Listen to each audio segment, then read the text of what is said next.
sur 51 candidats au départ, 9 ont été retenus par la plus haute juridiction du pays. Les autres ont 72 heures pour contester ce résultat suivant la procédure prévue par la loi organique. La Cour suprême, quant à elle, a 48 heures pour examiner ces recours et publier les résultats définitifs. On regarde ce reportage de Amadou Touré.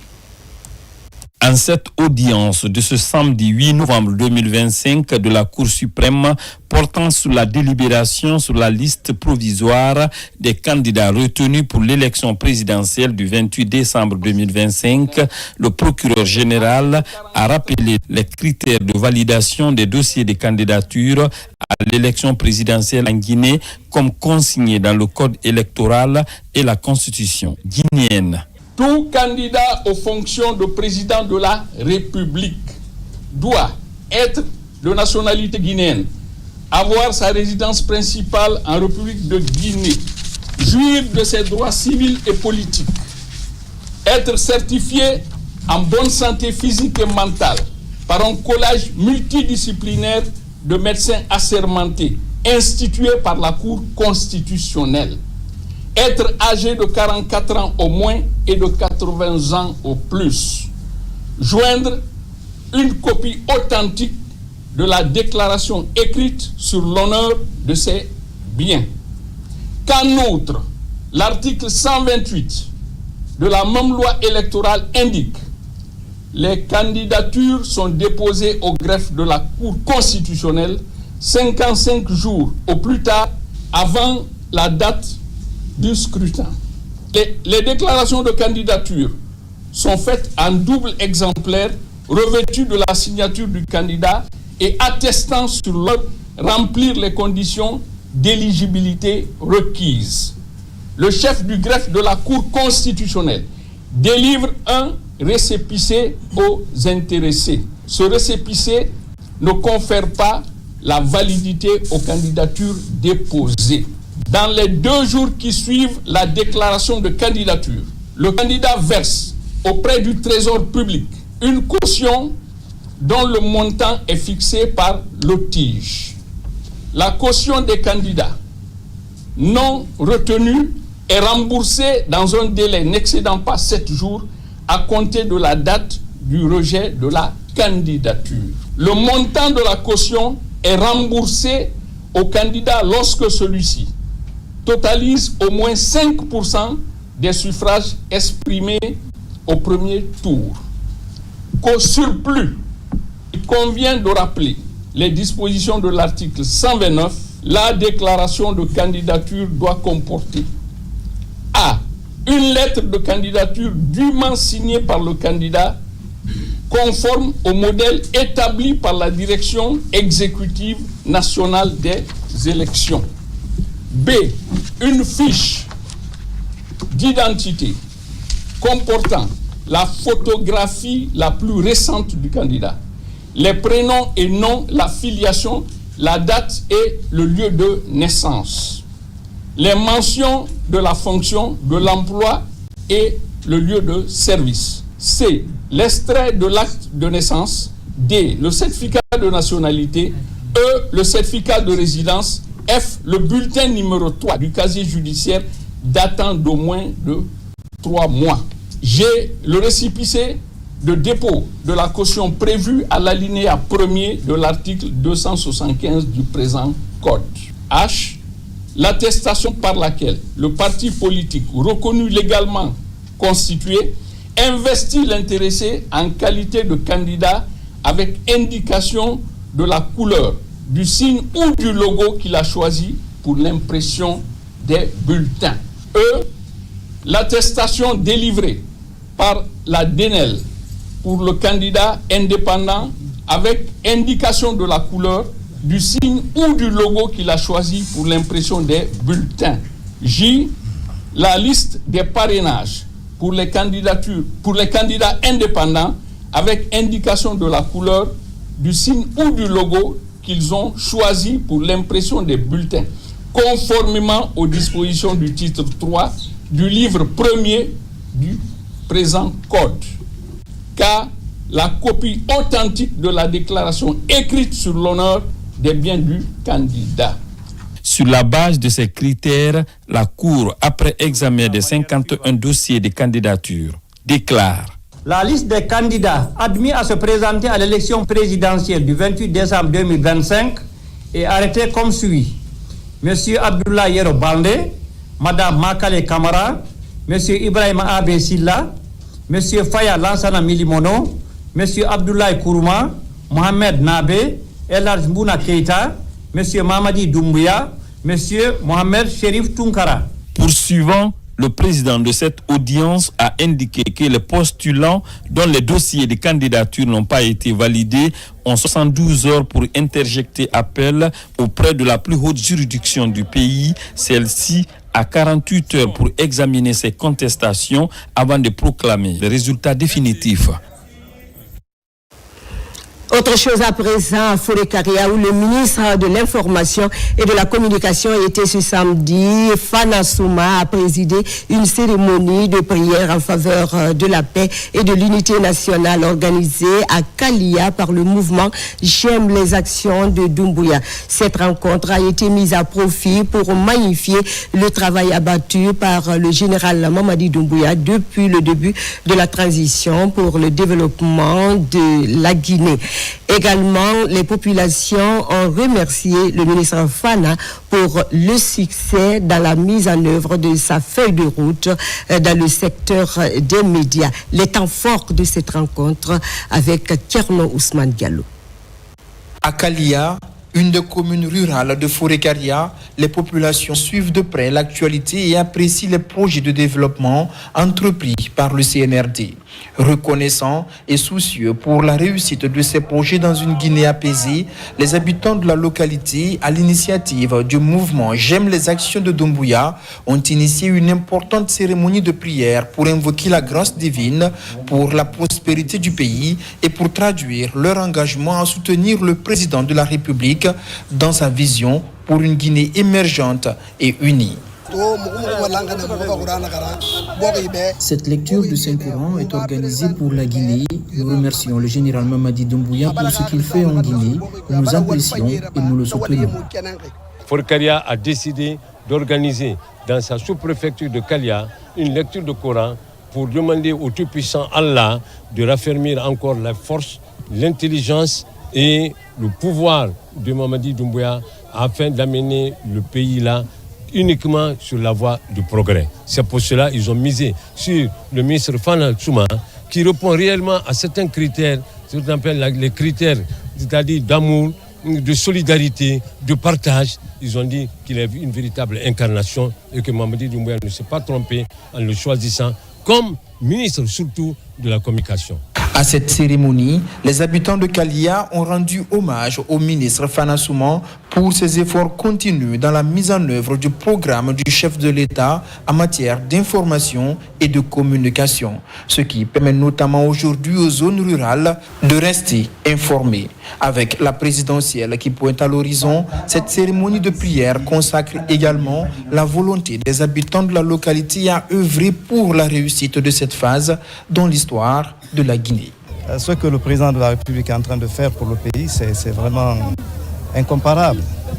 Depuis qu'il il a changé beaucoup de choses et vous avez vu même la ville de Fouré-Caria avec des grandes actions qui sont en cours, des grandes réformes qui sont en cours. Je crois qu'on est vraiment satisfait. Donc nous sommes venus pour participer à cette lecture du Saint-Coran et puis on a imploré la grâce divine pour qu'il répande sa miséricorde sur tout le pays et puis surtout sur le chef de l'État, le président Mamadi Doumbouya, et que les élections qui arrivent, que ça se passe très bien, dans les meilleures conditions. Au nom du président de la République, général Mamadi Doumbouya, le ministre de l'Information et de la Communication a annoncé le démarrage dans les prochains jours de travaux de rénovation de la mosquée de Kalia, suscitant une vague de remerciements et de bénédictions en faveur du chef de l'État. Un geste fort qui répond à une des préoccupations des fidèles musulmans dans cette localité.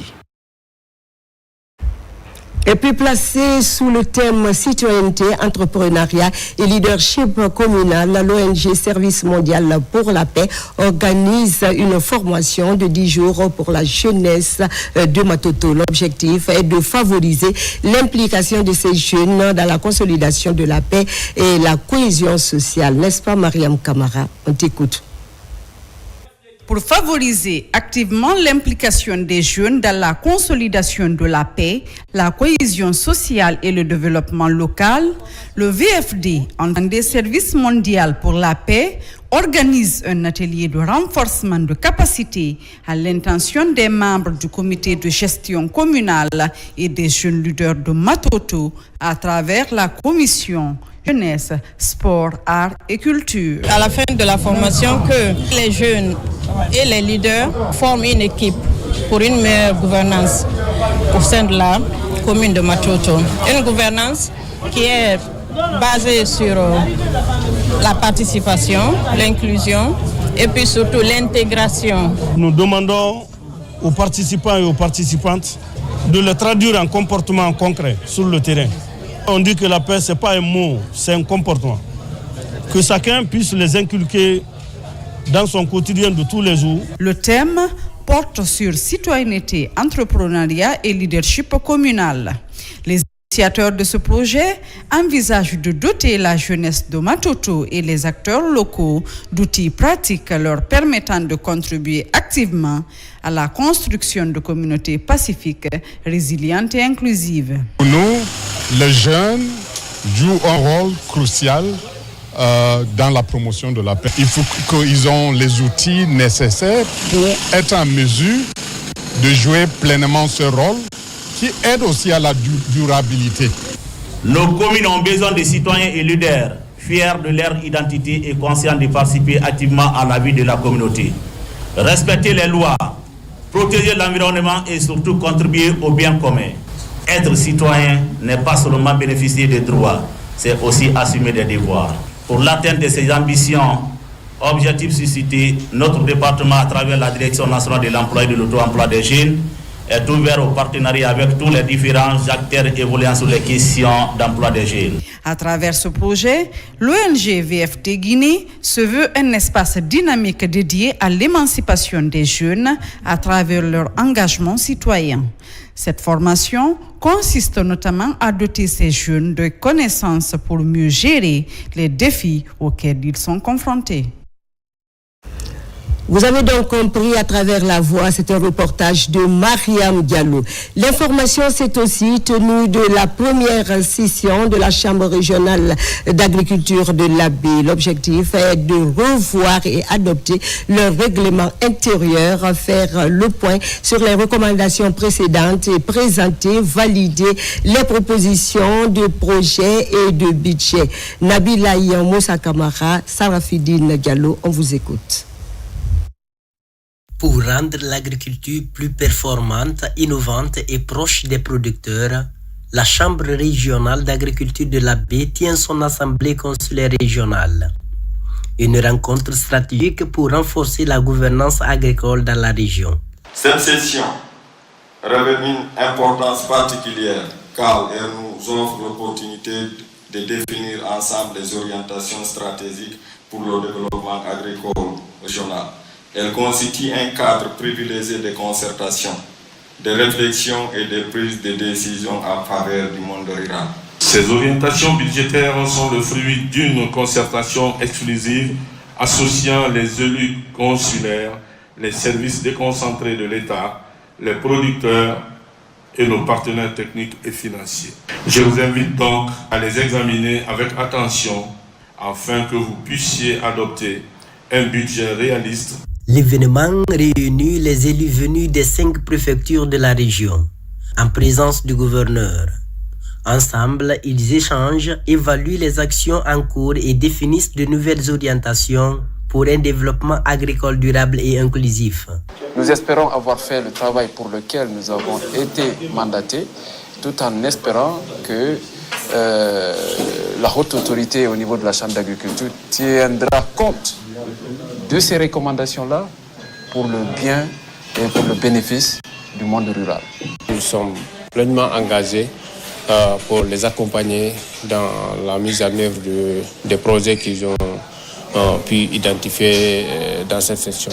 Notamment le renforcement des capacités des producteurs, la construction des chambres froides, la mécanisation, appui institutionnel, ils ont initié beaucoup de choses. Au cours des travaux, le règlement intérieur est révisé, le budget annuel adopté et plusieurs projets validés. Des recommandations sont également formulées pour renforcer l'efficacité des actions sur le terrain au profit des producteurs. Pendant ce temps, l'entrepreneuriat jeune prend forme dans la commune de Ratoum. Sur l'initiative de la mairie, une vingtaine de jeunes filles viennent de boucler une série de formations en pâtisserie, cuisine et restauration. Objectif, encourager les filles à apprendre des métiers d'avenir. N'est-ce pas, Moussa Bangoura? La mairie de Ratoum encourage l'entrepreneuriat jeune. Une vingtaine de jeunes filles viennent de boucler une formation en gastronomie, une synergie d'action réussie entre les autorités locales et Nima Academy, un centre de formation en art culinaire. C'est la bourse du maire qu'on a qualifiée.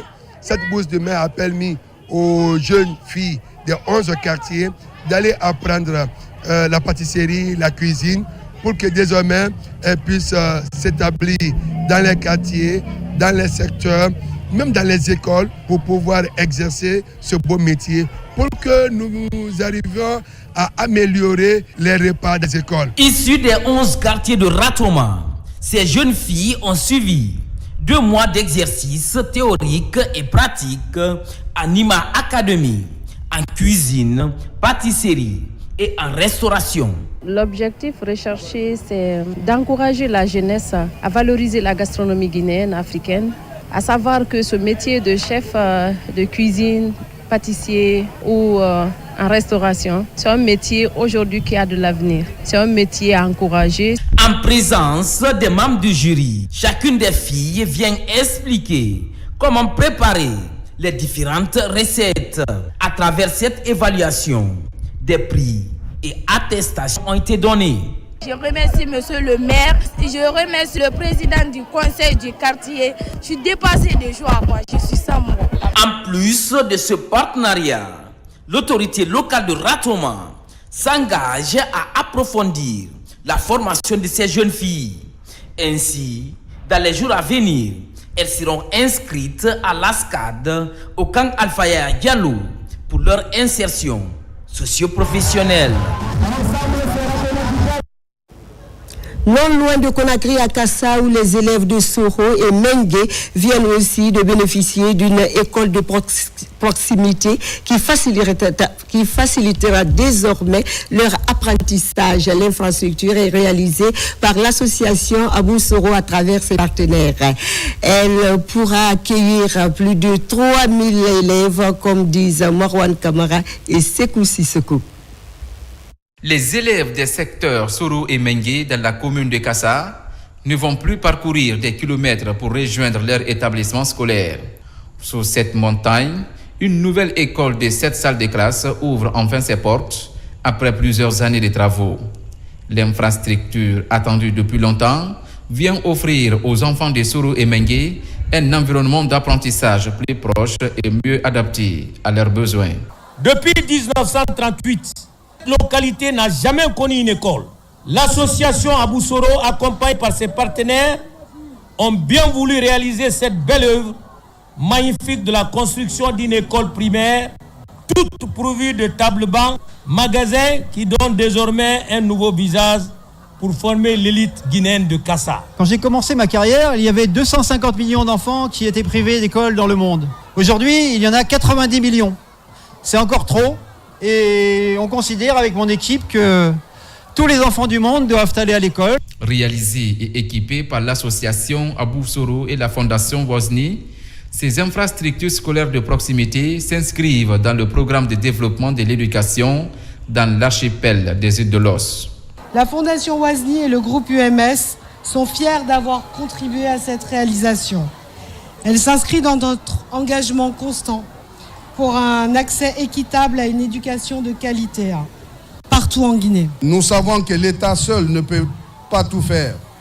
C'est pourquoi nous saluons l'apport essentiel des ONG, des associations et des partenaires privés qui incarnent l'esprit de soutien et d'accompagnement à la vision de développement tracée par le chef de l'État, le général Mamadi Doumbouya, notamment à travers le programme Simandou 2040. L'inauguration de cette école primaire est un pari réussi pour l'association Abou Soro et ses partenaires, guidés par l'engagement de mettre en œuvre la politique de couverture scolaire universelle et l'égalité des chances.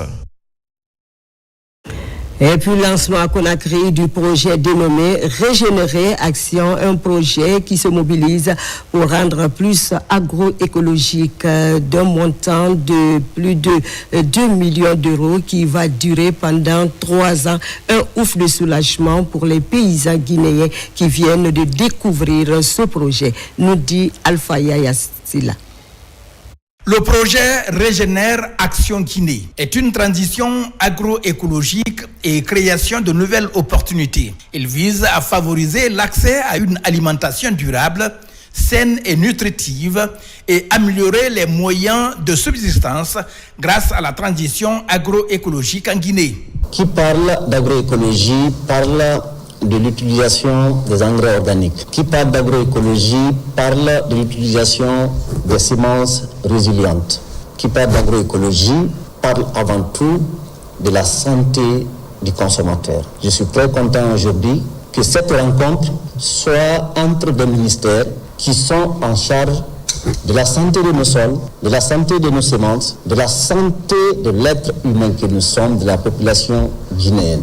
Ce projet mis en œuvre par l'ONG Elvia en partenariat avec l'ONG CHISV, le CHISAO de l'Université de Turin, APIO, les organisations paysannes, représente un exemple concret de coopération inclusive entre acteurs publics, société civile, monde académique et secteur privé, italien et guinéen.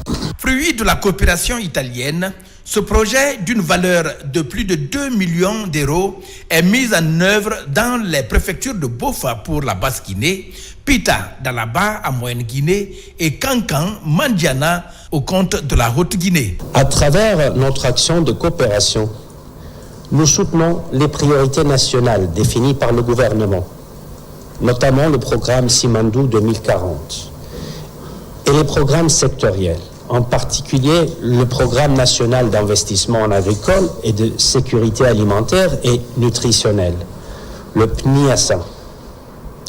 Notre action, donc, vise à renforcer la souveraineté alimentaire du pays, enjeu stratégique pour la stabilité, la santé publique, la paix sociale et le développement économique. Les résultats attendus du projet sont l'amélioration de la diversification agricole et alimentaire grâce à une approche systémique de l'agriculture régénérative. Et pour finir, recherche de décor hors de la Guinée, direction l'Arabie Saoudite qui accueille la 6e édition des Jeux de la solidarité islamique qui regroupe une 50aine de pays du monde entier islamique. Notre pays, la Guinée, prend part aux 10 Jeux dans cette discipline, entre autres l'athlétisme, le judo, le karaté et le handball. Isiaga Silla est notre envoyé spécial. Voici son compte rendu. Cette rencontre sportive majeure du monde islamique a démarré par une cérémonie festive devant toutes les délégations présentes à Riyad avec pour porte-drapeau guinéen Fatoumata Balé, athlète. Durant 2 semaines, les athlètes venus d'horizons divers vont rivaliser chacun pour décrocher le maximum de médailles. Je suis très contente d'être là. C'est une nouvelle occasion de représenter la Guinée à l'international et bien évidemment, l'objectif c'est toujours le même, c'est de ramener une médaille et la plus belle, la médaille d'or. Donc on va tout faire pour y arriver et let's go, c'est parti. De son côté, le président du Comité national olympique a participé à l'ouverture de l'Assemblée générale de l'association islamique, au cours de laquelle plusieurs points ont été abordés pour le renforcement des relations du monde islamique à travers le sport. Nous ne venons pas pour venir, nous venons vraiment pour prendre une médaille. C'est pour cela que nous avons fait les meilleurs choix. Nous avons tous travaillé, toutes les fédérations qui ont travaillé au niveau national, au niveau africain et au niveau mondial. À partir du 7 novembre jusqu'au 23, plus de 3000 athlètes venus de 57 pays participeront aux Jeux de la solidarité islamique, repartis sur 5 sites pour 21 disciplines, dont 2 parasportifs. Merci à Isiaga de l'Arabie Saoudite, ici au plateau de Kounouma. Voilà qui met fin à cette édition d'information à la réalisation. Adiatou Bari, sous l'œil vigilant de l'équipe technique du jour. Merci d'être avec nous. Je vous retrouve à 17h, Inch'Allah, pour d'autres infos. Très bonne suite de programme à vous et bonsoir chez vous.